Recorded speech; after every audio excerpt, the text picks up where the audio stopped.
النهارده شفت فيلم سيفل وور، وهو واحد من اكتر الافلام اللي كنت مستنيها جدا. وقصته في المستقبل عن مجموعه صحفيين في طريقهم الى واشنطن قبل الهجوم على البيت الابيض. على مستوى السيناريو فحقيقي كان في مجهود واضح في الكتابه، تصميم ورسم الشخصيات كان رائع، ودراميا كان متماسك. وعلى الرغم اننا بنتكلم في تخيل مستقبلي، بس هو قدر يناقش مواضيع عن السياسه الامريكيه مهمه جدا، واسقاطات على واقعنا الحالي. وكمان ناقش نقطه الاعلام الصحفي وطريقه توثيقهم للحظات الحربيه والقاسيه، ده غير رسائل وفلسفة الفيلم.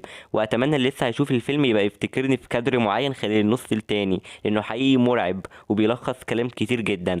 وده بيخليني اقول انه قدم سيناريو ممتاز وجريء على مستوى قصته وشخصيته. اما الاداء التمثيلي فحقيقة انا مبسوط اني شفت الممثلة كريستيان دانست، وكان بقالي مدة ما شفتش افلام ليها، وهنا هي بتقدم اداء رائع جدا. كمان باقي الاداءات جيدة جدا زي كاينل سبيني وجاندر مورا وستيفن ماكانكلي وجيسي بليمنز اللي طلعوا مشهد واحد بس كان اكتر من رائع. العناصر السينمائية والإنتاجية فوق الوصف، زي الإخراج والتصوير والمونتاج والمكساج والمكياج والديكور. وعندنا في آخر ربع ساعة تسلسل أكشن جيد جدا، وفي لحظات خوف وقلق كتيرة جدا.